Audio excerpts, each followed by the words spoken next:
Dry Valley was the kind of place the world forgot. A map dot in the middle of sun-bleached sand and memories. People didn't come here unless they were running from something or looking for silence. Joe Harris? He had both. His garage sat at the far end of town, leaning slightly, as if the desert wind had pushed on it for too long. Corrugated metal, weathered wood, and an old rust-stained sign that simply read, "Joe's Fix-It, no questions." Most folks thought he was just another bitter old man with a socket wrench and a bad attitude. They weren't entirely wrong. Joe didn't smile. He didn't wave.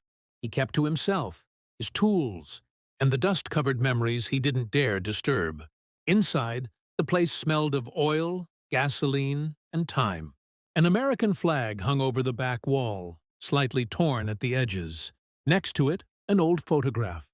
10 young men in uniform, standing proud in the blazing heat of Kandahar. Joe was in the middle, expressionless even back then, a wrench slung from his belt instead of a rifle. He wasn't a soldier, not technically. But when machines were bleeding oil and refusing to roar back to life in the middle of hell, it was Joe they called. That was 20 years ago. Now, the only thing that called was a busted engine or a rattling carburetor. And Joe was fine with that. No more orders. No more sandstorms. No more flag-draped caskets.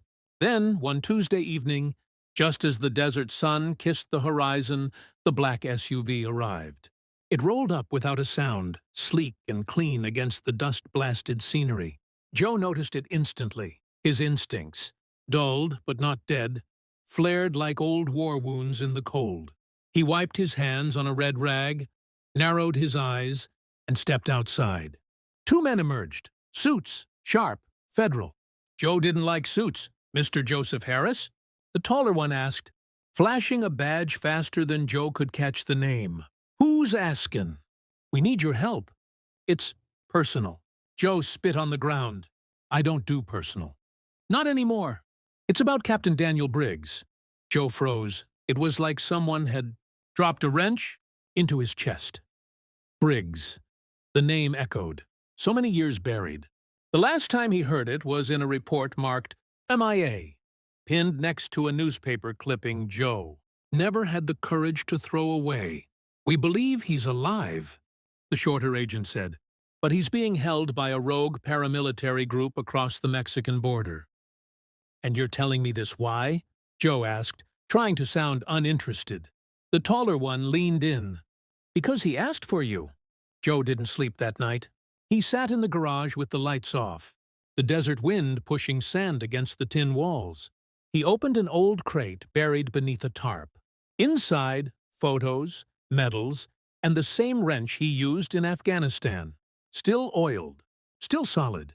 The next morning, before sunrise, he pulled out his '78 Ford truck. He'd rebuilt it over 2 decades, bit by bit, part by part, like a therapy session he never admitted needing. The engine roared to life like a war cry. He didn't say goodbye to anyone. There was no one left to tell. He hit the highway with the rising.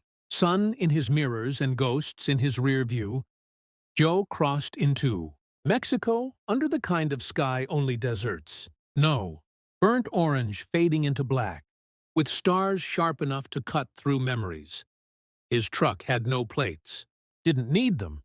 The border was quiet in places if you knew where to look. Joe had once built vehicles that evaded thermal scans and drone sweeps. A little silence? Child's play. He stopped outside a dilapidated cantina in a forgotten village, where the beer was warm and the stairs were colder. The man he was meeting was already seated. Bald, scar over one eye, hands like concrete blocks. "Name's Ramon," he said. "I owe Briggs my life. Thought he was dead." "Not yet," Joe replied. Ramon pulled out a map, hand-drawn, annotated in Spanish and blood. "They move him every few days. But there's a pattern. He's here now." Ramon jabbed a finger on a remote location, nestled between 2 ridges, an old cartel compound, now run by mercenaries. Joe studied the terrain. High fences, watchtowers, 2 access roads. No air support. No cavalry. "Suicide," Ramon muttered. "Good," Joe said. They won't expect a ghost. The next 48 hours were a blur of preparation. Joe bought fuel, bribed 2 guards, rigged homemade EMP devices using spare car batteries, and customized his Ford with steel plating and a hidden weapon stash. It wasn't war anymore, but he didn't need a war to remember how to fight. The night of the extraction, the air was thick and dry. He crouched half a mile from the compound, binoculars in hand. Just as Ramon had said, guards rotated every hour, heavy on the front, light on the western fence. Joe didn't believe in luck. He believed in distractions. He set off the first EMP burst on a nearby power line, plunging the camp into partial blackout. Panic erupted. Shouts, flashlights, confusion. He drove through the weak point in the western fence like a bullet. The truck smashed through coils of barbed wire. 2 guards opened fire. The makeshift armor caught most of it, but one bullet nicked Joe's leg. He didn't stop. Not for pain. Not for anything. Inside the compound, the chaos was complete. Explosions from the distraction charges echoed through the canyon. Joe dismounted, wrench in one hand, sidearm in the other. He moved like a shadow, slipping through smoke and steel. The cell was under a rusted warehouse. 2 guards, quick dispatch. Inside, slumped against the wall, was Daniel Briggs, older, thinner, bruised, but alive. Briggs blinked against the light. "Joe?" His voice cracked. "You're supposed to be dead." "So were you," Joe grunted, breaking the shackles with a steel cutter. "Come on." They moved fast. Alarms blared. Floodlights activated. Joe tossed a flashbang over his shoulder as they ran. The truck roared to life on remote ignition. They dove inside. They hit the highway with gunfire, biting at the rear bumper. "You're bleeding," Briggs groaned. "You're heavy," Joe shot back. "We'll both live." But the escape wasn't clean. A black SUV pursued them through the canyon roads. Joe had modified the truck for speed, but the engine was overheating. He swerved into an abandoned mine tunnel and cut the lights. For 10 long minutes, they sat in the dark. Joe finally whispered, "They'll think we crashed." Briggs nodded, exhausted. "You came all this way just for me?" Joe didn't answer. The silence was enough. Joe and Briggs resurfaced at dawn. With roads clear and adrenaline fading, Joe drove north, crossing the border with forged papers and a face worn by age and war. No one stopped them. No one dared. Back in Dry Valley, Joe parked the truck behind the garage like nothing had changed. But everything had. Briggs spent the next week recovering in the old trailer out back. He walked with a limp now.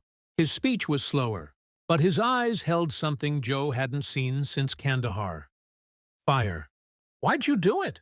he asked one night, sitting under the stars with a beer in hand. Joe didn't look up. He was fixing a carburetor by lamplight. "Because you were the only one who treated me like a soldier back then. Not a wrench monkey. Not a nobody." Briggs nodded slowly. "I never forgot you." "I forgot myself," Joe replied.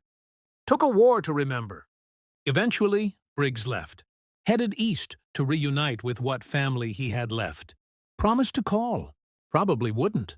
Joe didn't mind. He returned to his garage, to the tools and the rust and the rhythm of machines. But now there was something different. The silence didn't scream like it used to. People noticed. He started waving to the mailman. Fixed a boy's broken bike for free. Painted the garage sign again. And every night, before locking up, he looked at that old photo of 10 men in uniform. 9 now gone. He whispered their names. Then he looked at his hands, scarred, strong, steady, and smiled. Because for the first time in years, he wasn't just fixing engines. He was rebuilding himself.